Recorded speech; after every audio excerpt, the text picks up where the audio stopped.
Selamat berjumpa kembali di dalam layanan audio Sahabat Seperjalanan. Hari ini adalah hari Jumat 30 April 2021, tanggal terakhir di bulan ini.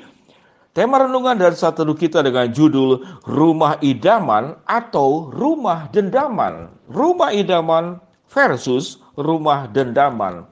Firman Tuhan terambil dalam Wahyu pasal 3 ayat yang ke-20. Demikian bunyi firman Tuhan. Lihat, aku berdiri di muka pintu dan mengetuk. Jikalau ada orang yang mendengarkan suaraku dan membukakan pintu, aku akan masuk mendapatkannya, dan aku makan bersama-sama dengan dia, dan ia bersama-sama dengan aku. Mari kita berdoa.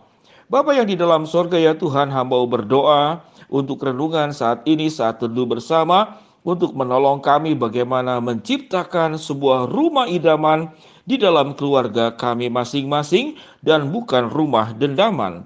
Di dalam nama Tuhan Yesus kami berdoa. Amin. Shalom sahabat seperjalanan yang dikasihi Tuhan. Tema yang menarik. Rumah idaman atau rumah dendaman. Kata-katanya banyak yang mirip. Apa itu rumah idaman dan rumah dendaman? Kalau secara kata saja kita bisa membedakan. Tentu rumah idaman itu akan membahagiakan rumah tangga kita.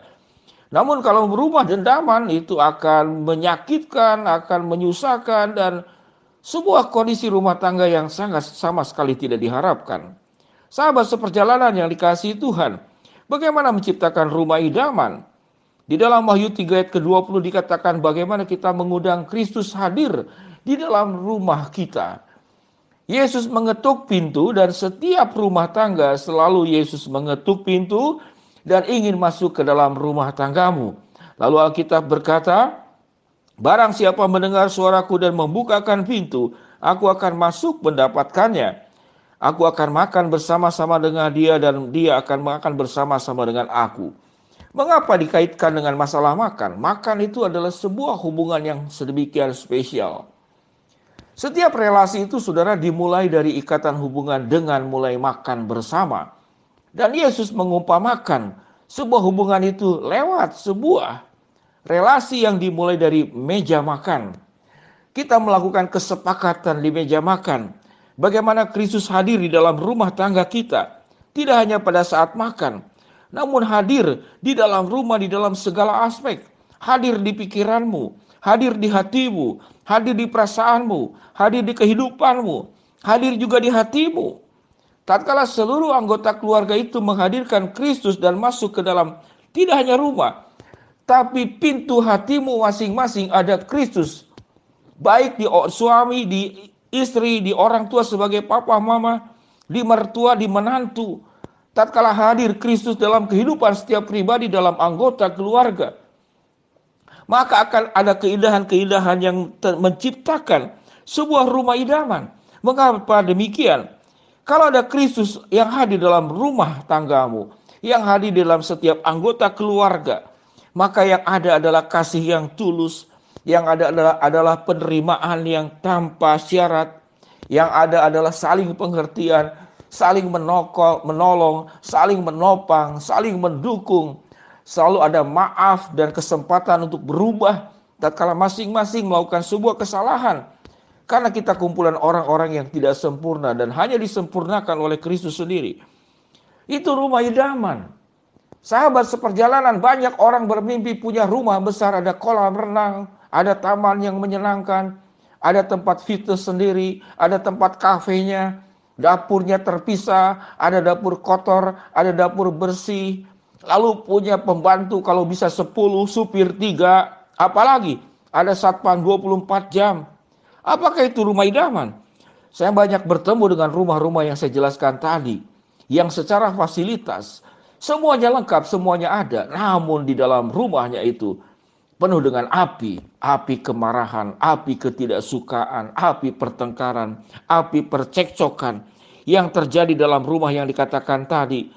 Keretakan yang terjadi, saling benturan, saling menghakimi, saling memangsa, saling merasa benar sendiri, saling menuding, saling menunjuk. Ini rumah yang sedemikian baik secara fasilitas, namun situasi rumahnya itu begitu buruk. Yang repot udah rumahnya buruk, hubungan pun juga buruk. Wah, ini namanya double buruk berkali-kali. Sahabat seperjalanan yang dikasihi Tuhan, kalau Kristus tidak hadir di dalam rumah tanggamu, engkau tidak pernah akan mendapatkan rumah idaman. Yang ada rumah dendaman, yang terjadi saling menunjuk satu dengan yang lain. Tidak pernah sadar bahwa satu kali tunjukkan kita kepada orang lain, itu mengundang ratusan tunjukkan kepada dirimu. Karena orang yang suka menghakimi akan dihakimi juga oleh orang lain. Orang yang tidak bisa mengampuni tatkala orang itu tidak bisa berbuat salah, juga tidak akan diampuni. Karena itu yang terjadi hukum gema. Kalau engkau berkata halo, gema itu akan balik halo, bahkan berkali-kali. Halo dalam sebuah gua, maka gema akan kembali. Halo, lo. Wah, berapa kali itu? 6-7 kali mungkin. Sahabat seperjalanan yang dikasihi Tuhan, menjadi pilihan kita. Rumah idaman atau rumah dendaman. Saya dengan istri adalah pemerhati keluarga. Kami berdua sekolah, studi dalam urusan masalah family dan keluarga. Dan sewaktu saya menjadi hamba Tuhan, saya memiliki panggilan dari Allah, yaitu untuk menolong anak-anak. Sehingga saya kalau dikatakan senang disebut sebagai pendeta anak-anak. Dan itu bidang pelayanan. Dan saat sekarang pun saya melayani anak-anak asuh dalam jumlah yang cukup banyak. Terima kasih buat rekan-rekan yang sudah mendukung dalam doa, dalam dukungan finansial dan segala sesuatunya. Mengapa harus dimulai dari anak-anak? Karena anak-anak itu seperti sungai. Kita melayani, mengurus, memperbaiki dari hulu sampai ke hilir. Kalau hilir itu orang-orang dewasa. Kalau hulu itu dari anak-anak. Jadi rumah tangga itu harus dibina, dibimbing dengan baik dari anak-anak. Tatkala masa anak-anak tidak baik, dia tumbuh dewasa menjadi suami, menjadi istri. Kemudian hubungan juga tidak baik. Menjadi orang tua pun tidak baik. Menjadi mertua pun tidak baik. Menjadi oma dan opa pun juga tidak baik. Tidak adil. Penuh dengan kemarahan. Tiap hari oma opa karena masa lalunya tidak baik. Pendidikan pola asuh keluarganya tidak baik. Menjadi oma opa yang suka menuntut, yang tidak menyenangkan, yang hanya bisa mengoreksi, merasa benar sendiri. Kata-katanya selalu didengarkan, keinginannya selalu dituruti. Maka yang terjadi, rumah tangga bukan lagi menjadi rumah idaman. Menjadi rumah dendaman. Saling menendam satu dengan yang lain. Karena yang ditaburkan bukan aura positif. Namun yang ditaburkan adalah aura negatif. Mengapa demikian? Karena di dalam rumah dendaman yang dihadirkan bukan Kristus. Yang dihadirkan adalah dirimu sendiri. Nafsumu, egomu, keinginanmu, kehendakmu, pemikiranmu, perasaanmu. Tidak ada Kristus sama sekali dalam rumah tangga yang rumah dendaman. Maka yang terjadi, rumah menjadi seperti hutan liar. Siapa yang kuat, siapa yang menang. Yang kuat memangsa yang lemah. Tidak ada belas kasihan. Yang terjadi adalah sesuatu yang sangat menakutkan. Sesuatu yang sangat mencekam. Rumah tangga menjadi sebuah hutan liar. Yang satu dengan yang lain bukan saling melindungi. Namun saling memangsa satu dengan yang lain. Sahabat seperjalanan, pilihan kita. Kita mau punya rumah idaman atau rumah dendaman. Kalau ingin punya rumah idaman, dengar ayat firman Tuhan. Lihat, aku berdiri di muka pintu dan mengetok. Jikalau ada orang mendengarkan suaraku dan membukakan pintu, aku akan masuk mendapatkannya dan aku akan makan bersama-sama dengan dia dan ia bersama-sama dengan aku. Sewaktu engkau menghadirkan Kristus di seluruh anggota keluarga yang ada termasuk dirimu sendiri, maka yang ada adalah tah Kristus yang bertata dalam rumah tanggamu. Kasih Kristus yang bertata dalam rumah tanggamu. Hati yang mengampuni yang bertata di dalam rumah tanggamu. Hati yang penuh dengan belas kasihan yang bertata di dalam rumah tanggamu. Rumah tanggamu menjadi rumah tangga idaman, saling menolong, saling menopang, saling mendukung, saling memaafkan, saling merangkul, dan saling memberikan kehangatan. Sehingga tidak ada yang namanya anggota keluarga mencari sesuatu di luar rumah. Milikilah rumah idaman dan bukan rumah dendaman. Mari kita berdoa.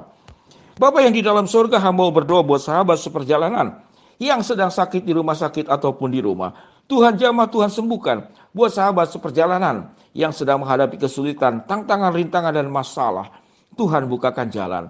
Buat sahabat seperjalanan yang sedang memohon dan berharap sesuatu, Tuhan akan kabulkan sesuai dengan waktu, rencana, dan kehendak-Mu. Di dalam nama Tuhan Yesus kami berdoa. Amin. Shalom sahabat seperjalanan, milikilah rumah idaman dan bukan rumah dendaman. Tuhan memberkati. Amin.